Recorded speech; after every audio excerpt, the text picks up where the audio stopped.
Araw guys, ngayong araw mga ka-life farm living. Ito, pinapakain ko na sila ngayon. Pinapakain ko sila ng starter pellets. May 8 heads ako ngayon. Isa, ito yung maliit. Ginawan ko sila ng kanilang sariling kulungan.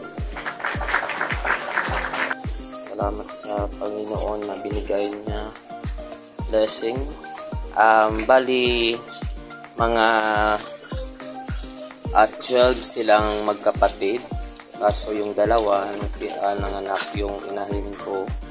Dalawa ay namatay at saka 8 na lang sila ngayon kasi yung dalawa bininta ko yung dalawa sa mga kilala ko din. Ngayon, ito, pinapakain ko na sila ngayon. Ang process ng pagpakain ko nito, ito yung tinatawag na dry feeding, no? Ang kinaiba ng dry feeding at sa wet feeding, kasi maliit pa lang sila ngayon,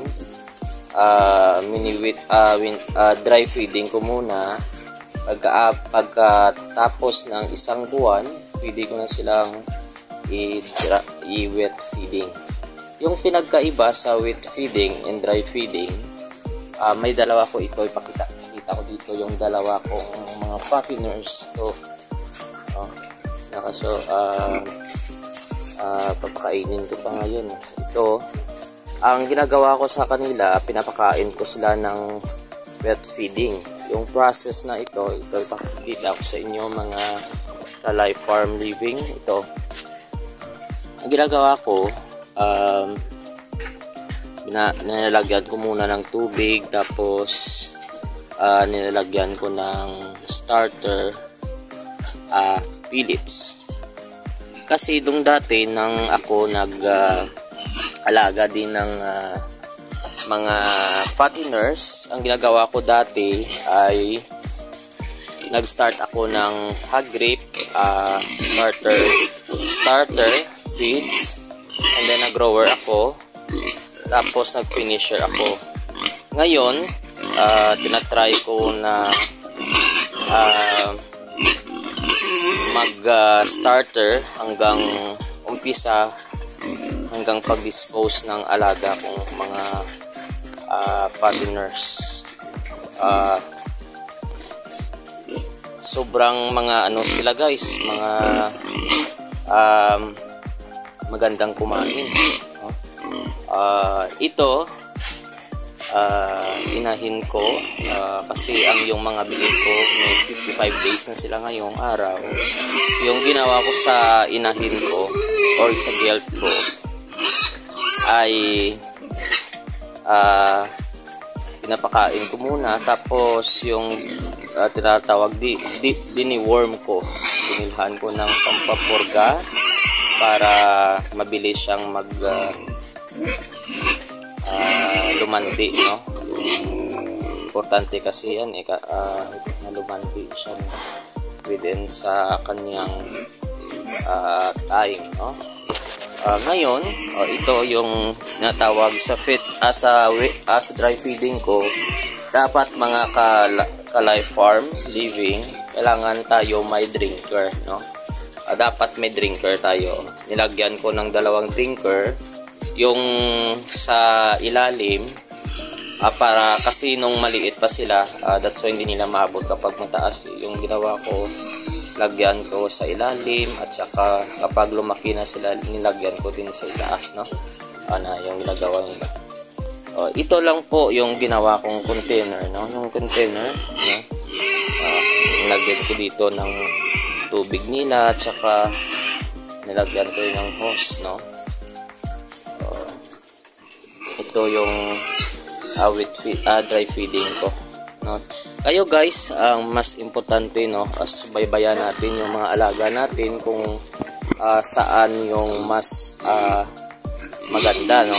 Para sa akin, kapag 1 month na yung mga biik nyo, pwede nyo nang i-practice guys, no, i-dry feeding nyo kasi yung ngayon ito yung ginagawa ko sa kanila, no.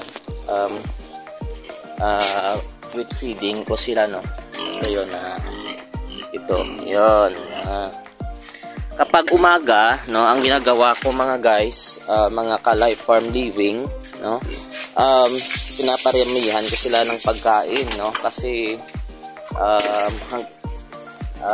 buong gabi wala silang kain. Kapag umaga marami, ito yung ginagawa ko. Nilisan ko muna, tapos nagyan ko muna ng tubig, no.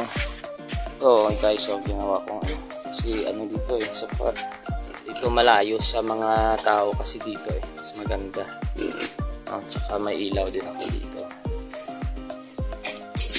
So kainin ko na sila at ito sa'yo tinatawag na wet feeding, no.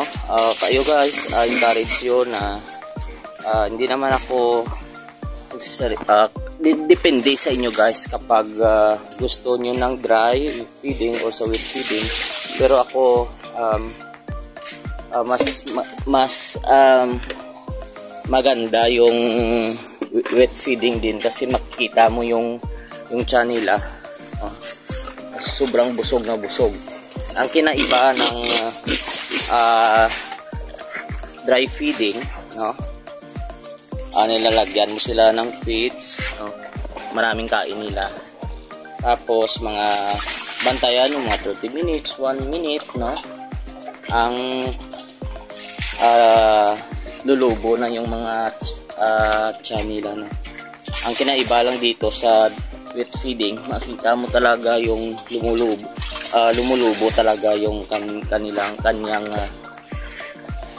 mga tiyan, no. Sarap niyang kain guys, no.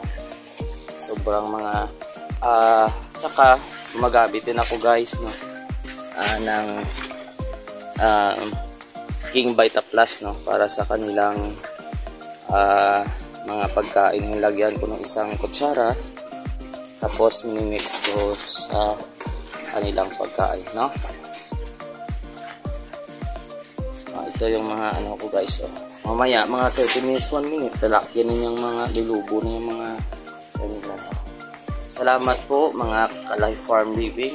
Sa sunod po mag-video din ako sa start naman ako sa kanilang wet feeding, no.